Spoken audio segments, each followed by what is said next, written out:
You are listening to the Navigating Adult ADHD podcast with your ADHD coach and expert, Zena. Hello, my beautiful friend. Hello. Welcome to Navigating Adult ADHD. And if you're listening to this in real-ish time, happy 2026. If you're not and it's like August, you're like, what? I always think about that. Oh my gosh. All right. Today's episode is an MVP. This is an episode I actually recorded a year ago. And this is my first time choosing to reshare an episode because I have had so many people comment on this episode specifically and how they recognized how they have set shame-based goals their entire life and say things like, oh, it's no wonder I've never achieved that. It makes so much sense now. Yeah. So I want to reshare this because whether or not you are a person who actively sets goals at the beginning of a new year or not, you will still have things that you want to change about yourself. And very often, right, those of us with ADHD set these from a very negative, shame-based place, which, trust me, makes so much sense given the amount of negative messages and negative feedback we've had growing up in a world that is not just designed for our brains, growing up in a neurotypical world, right? We know the stat. By age 10, a child with ADHD has heard 20,000 more criticisms than their peers. Okay? Studies have shown this. Compound that to the age you are today, to the age you were when you were diagnosed. It is no wonder our internal narrative can be pretty harsh. But when we set goals from that place, damn, it ain't pretty. Okay, as I go on to explain in this episode. So my friend, whether or not you listened to this a year ago when it came out, I really want to encourage you to listen to it as I have. I re-listened. Trust me, I needed to hear it too. And when I am working with somebody one-on-one and they're setting goals, I always say, hey, go and listen to this episode because it changes the way in which we set those goals and the way in which we approach them. This is so valuable. All right. So happy listening, my beautiful, beautiful friend. Let's go.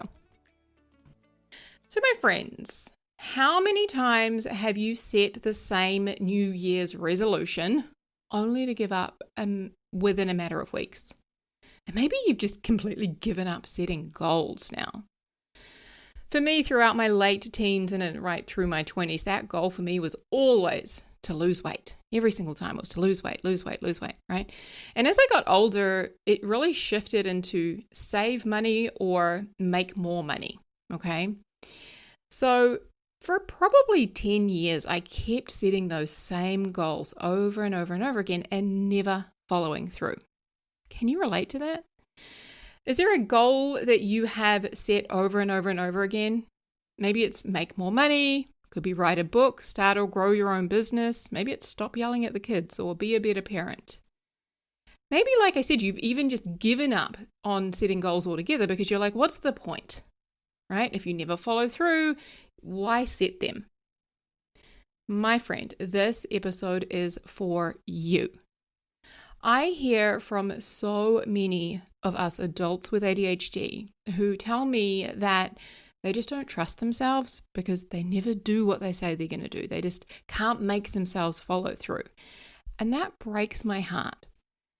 And it's also one of the hallmark signs of ADHD, right? It's when our intentions don't match our actions, right? That is classic ADHD. When what we intend to do or what we would like to do, our intentions don't match our actions. Okay, it's classic ADHD, so you are not alone. And I promise you can actually become someone who follows through. Now, when I say that, I don't mean following through perfectly 100% of the time, right? This is not what it looks like. No, but we can follow through, right? I'm an example of that, and no doubt you will know other people with ADHD who are also examples of that. So, why is it then that we struggle to actually follow through on the goals that we set? Okay, I am going to share with you the number one reason why, And then I'm going to give you 3 steps for what you can do to actually become somebody who does follow through. All right. So the number one reason that we adults with ADHD, right, the number one reason why we don't follow through on our goals is because they are shame-based goals. All right. Here's what I mean by this. So I'll use myself as an example. Every time January 1st would roll around, I would set that same goal of losing 10 kilos, right? That's roughly 22 pounds for my overseas friends. And I would have that goal, lose 10 kilos, and it was because I thought I should be skinnier. If I was skinny, then I would be more attractive, I would be more confident, I'd be more likable, I would feel happier. Like, I thought that I wasn't good enough at the weight I was. I thought I was overweight, that I was, unlikable, undateable, unattractive, like fat, ugly, all of these things. I was telling myself things like, you look fat in that, and you shouldn't be eating that. You're disgusting. You need to lose weight. I was shaming myself into losing weight. Other shame-based goals that I will often hear are, I need to stop yelling at the kids to be a better parent. Why? Because I'm not doing a very good job. I shouldn't be yelling so much. I shouldn't take my shit out on them. Or I want to save money this year because I spend way too much and I'm never going to be able to buy a house if I keep living like this. It's embarrassing how much money I just waste on crap, right? Notice how all of these have that tone of like beating yourself up. They got that tone of like, well, I'm not good enough how I am now. Like I'm wrong or I'm bad or I'm unacceptable in some way, so I have to change, right? When we set our goals from that negative-based place, that shame-placed, it is not a positive starting point. It's not even a neutral starting point, okay? You've probably heard me say this before if you've listened to the episode, and if you haven't, hi, welcome. We're so happy you're here. But I'll often say, you can't hate your way to happiness, okay? Trust me, I tried. I tried real fucking hard for years, but you can't. You just can't hate your way to happiness, right? You can't hate your way to achieving any goal that you have. Here's what we know from psychology, okay? This is what we know from psychology, and I often talk about how I teach and coach using a cognitive behavioral therapy type model. It's a psychology-based model, right? And it literally demonstrates this. But what we know from psychology is our thoughts, right? What we think create our feelings, right? Our thoughts determine how we feel, right? Thoughts create feelings and feelings drive all of our actions, okay? Again, our thoughts create our feelings and our feelings drive all of our actions, all right? So if you're feeling shame, shame is driving your actions, right? Negative emotions don't drive positive actions, all right? So when I think I should lose weight because I've gotten really fat, right? When I used to think that, I would feel shame. Right? I don't feel good about that. I feel ashamed. And what do I do when I feel ashamed? What are the actions I take? I would often hide. I would withdraw, right? I wouldn't go to social things because I didn't think I had anything to wear. I didn't want to be seen, or I didn't like the way I looked. I would often eat or drink to numb feeling the way I did and try and feel better. I would beat myself up. Tell myself I look terrible in everything that I wear, that I'm disgusting, that I should be able to get my shit together, I shouldn't be eating so much, all of these things, right? Those are the things I do when I'm shaming myself. Shame is not a positive fuel to create positive actions, right? And fuel being the emotion, right? Shame is not a positive emotion to create positive actions. So Brené Brown, I'm a huge fan of her. Brené Brown taught the world that the difference between shame and guilt is this. So guilt is, I did something bad, right? When we feel guilty, right, the equivalent is, I did something bad. Whereas that feeling of shame is, I am bad. There's something wrong with me. I am bad, right? Shame is a lot like a bruise. Speaking of which, I have this huge bruise on the back of my leg, right? Like halfway between my butt and the crease of my knee, right? I've got this giant black bruise. I have no idea how I got it. Such a common thing for ADHDers, because we often have difficulty with spatial awareness. I can't remember what that's called. It's like one of our senses anyway. And we often bang into things. And I'm pretty sure I just banged into the side of the bed or something like that. Anyway, giant bruise. Back to what I was saying. Shame is like a bruise, okay? If you keep pushing it, it doesn't heal. It gets worse, okay? So if we have a shame-based goal, right, and we just keep fueling it with shame, pushing us, shaming ourselves, it does not heal. It doesn't get better. It gets worse. I actually teach a model inside ADHD Home that I use with myself most days, right, and with, everybody that I work with and support. And it actually shows you exactly why you aren't taking action and exactly how to change that. Again, like a psychology-based model, right? So I want to demonstrate this shame-based approach in a different way. So let's say that you are going to teach a child to ride a bike, right? If you have small children, picture one of your children, or otherwise like nieces, nephews, or some, best friend's kid, whatever, right? Let's say you're going to teach that young kid to ride a bike. Now, I'm going to give you two scenarios, so A and B. So person A, right? You take this kid to a really big parking lot and you take the training wheels off the bike and you walk them through what's going to happen and, tell them what to do. And then they get on the bike and they start pedaling and you start saying, yay, you're doing so well, keep going. And they fall off, right? And you help them. You say, it's okay. You're doing really good. Let's try again. Like, I'll hold the handlebars. I'll walk next to you. I'll catch you when you fall. You can do this. And they have another go and they fall off. You're like, it's okay. You're doing such a good job. You got a little bit further that time. Like, you're getting really good at the pedaling. Remember to put your feet down. Like, let's go again. What do you say? Should we go again? Right? And you're really supportive and encouraging and loving, right? And that's how you approach helping them to learn to ride this bike. Then we're going to go to option B, okay? And you take this kid to a parking lot and you get the bike out of the car. You're like, hurry up, come on. Like, are we going to do this? Like, what are you fucking around for? Like, get on the bike, hurry up and just ride. And they fall off and you go, come on. What's taking you so long? It's not that friggin' difficult. Get on with it. Get up. Stop crying. Stop whining. Hurry up. Right? Push, pedal, come on. Oh God, this is so painful. Hurry up. I want to go home. I've had enough. Like, I'm so over it. You're useless. Like, you're just useless. You can't even do this, right? So there's two totally different scenarios. Okay. It's pretty obvious which one of those is like the shame-based approach, right? And option B, that shame-based approach, is often how we approach ourselves when it comes to our goals. Right? Our equivalent of riding the bike. Okay? Shame-based goals are often about proving our self-worth.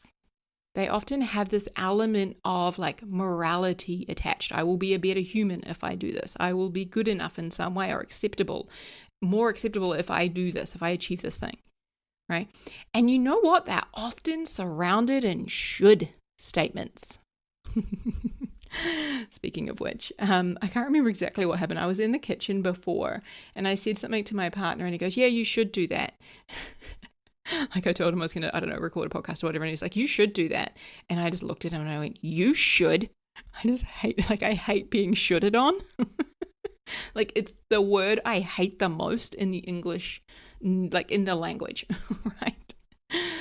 Anyway, should statements often surround shame-based goals, right? Like, I should be doing more, and like, I shouldn't look this way. I shouldn't, be taking so long. I shouldn't, like, ugh, that word. It's disgusting. We just need to delete that from the language, right?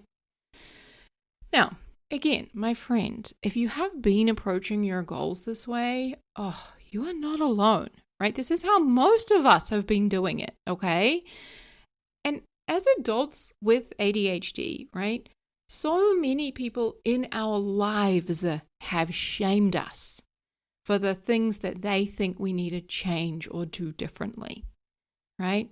I remember being shamed by my family, not just a couple of specific people, not all of them, right? But I just remember being shamed for my weight as a teenager specifically, and even like into my 20s. Like there were some shameful things said, right? And I was also shamed by one member of my family specifically for spending too much money, for not saving, and for spending so much money on travel, right? You shouldn't be doing that. Like, how much money have you saved? Like, why are you spending money on shit? Where's all your money go? Like just like real shamey kind of yuck, right? So we often hear things from other people around us in our lives like, you should exercise more, you should eat healthier, you should save more money, you should just work harder, you should just try harder. Fuck, I hate that one, don't you? Right? And that, of course, that adds to that internal narrative, right? And it kind of feeds this idea that we're just not good enough and that we need a change, right? So a lot of other people have kind of fed us this, and we've started to believe it, right? And this, again, breaks my heart. But when we use this shame to fuel our goals, of course we inevitably don't follow through, right? Of course we don't, because it feels terrible. We then, when we don't follow through, what happens is we use it as evidence that we are a person who just doesn't follow through, right? Like it becomes part of our identity. I never follow through, right? I never stick to a healthy routine. I just don't have what it takes, right? Like we start to think it's just who we are. And we tell ourselves these stories, right? And it just becomes part of our identity, who we think we are. And of course, that makes it even harder to achieve our goals, to make the changes that we want to make in our lives. But our goals, they shouldn't be punishments, right? Oh, I said should. Did you hear it? Let me rephrase that. Our goals are not punishments. And if it feels like a punishment, then there is an element of shame like hooked in there. So let's go back for a minute to that story of learning to ride a bike, okay? So what does person A do when they help the child to ride a bike and actually enjoy riding? They provide a safe, encouraging, supportive, and really loving environment, right? A safe place to make mistakes. It's not always about like perfection or consistency, right? Of course, the kid's going to fall off the bike. The kid's like, going to have difficulties and maybe like not want to go again and cry and have a little accident, right? It's not about being perfect and nailing it every time or like having to do it every single day at 4:00. It's about showing up. It's, person A has created that encouraging, supporting, loving environment, knowing there's going to be mistakes. It's not going to go to plan, right? There's going to be a lot of lessons, along the way. There's going to be heaps of practice required. But with encouragement and support, it's so much easier to keep going, right? I want us to go on a related tangent for a moment, okay, about consistency. So if you've listened to one of the recent podcasts I did on inconsistent success and how you can create inconsistent success with ADHD, right? If you haven't, my friend, after this, go listen to that for sure. But one of the most consistent things about people with ADHD is we are consistently inconsistent, okay? Now, this is not bad news by any means. It certainly does not have to be a problem at all, okay? Let me demonstrate with the learning to ride a bike example, right? In order to learn to ride a bike, you don't have to ride the bike every single day. You don't have to ride it every single day at a certain time, right? You don't have to ride every single day in order to become somebody who can ride a bike. You could ride a couple of times a week, then maybe you miss a week, and then you do one time that next week, and then the next week you might do 3 or 4 times, right? Over time, you become somebody who can ride a bike without having to think about it. But it doesn't require consistency or perfection. It simply requires that you keep showing up and you don't quit, right? Inconsistency is actually what creates the success. That inconsistency is what actually creates the ability to ride the bike, okay? You don't have to do it every single day in order to achieve it, in order to be able to create the habit, make the change, right? The more we are going to do it, right, the sooner it becomes automatic rather than manual, right? We can flick it onto autopilot, right? You know, when you're riding a bike, it was like the same for like learning to drive a car, right? Which you might remember a little bit more. I don't know about you, but I was like 5 or 6 when I learned to ride a bike. I was really little, but learning to drive a car, right? I remember when I first started, I had to really think about it, like put it into first gear. Okay, let the clutch out a little bit, move your foot off the brake onto the accelerator, right? Okay, look where you're going. Like there were all these things that you were thinking about, and now all of that shit's 100% like automatic. Like probably too much so, right? It's like autopilot, right? You can now drive and you don't even like register what you're doing. You just automatically do it, right? But you didn't have to consistently show up every single day to learn how to drive that car, right? You just had to not quit and continue to show up sometimes. And the more you showed up, right, the more you continue to show up, the sooner it becomes this automatic, or I call it like autopilot thing that you do that you don't even have to think about, right? Okay? All right. Tangent, totally related. Back to unshaming our goals, okay? So let's put this into a 3-step simple process that you can actually action, okay? Step 1 is recognize shame-based goals, right? Recognize where you have one or maybe more of these, right?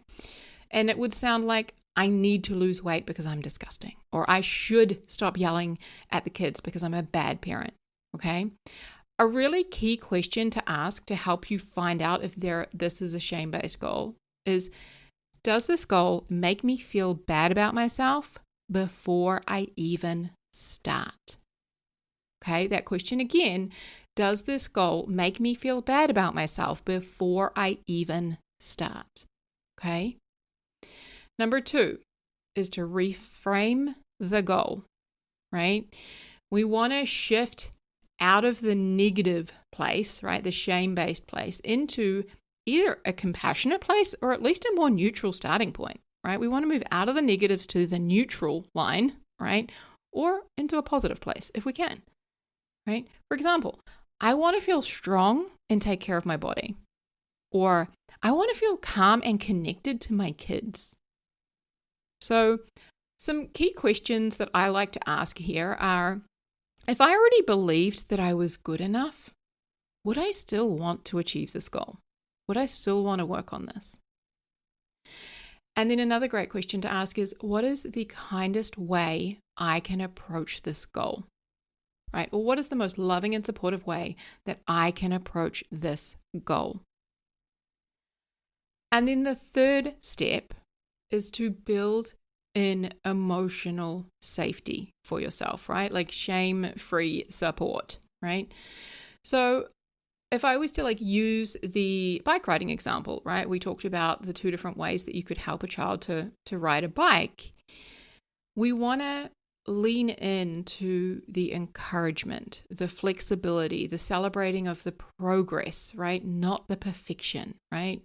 Again, we want to remind ourselves that inconsistency is totally normal. It's not a problem and it doesn't mean failure, right? It's inconsistent and just continuing to show up, right? So in order to build in this kind of emotional support and safety element, one of the key questions I like to ask is, how will I support myself when I mess up, or when I, have a setback? How will I support myself, right?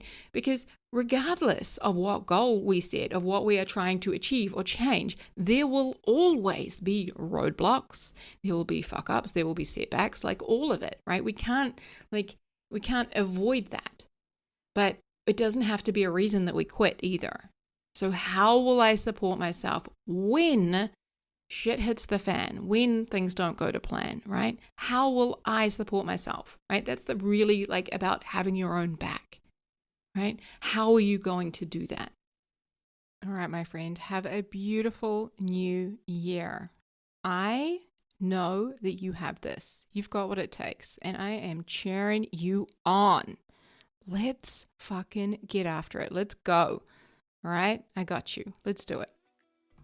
Hey friend, if you want some more help navigating and thriving with ADHD and some help applying everything that you're learning here on the podcast, then head over to our website, navigatingadultadhd.com.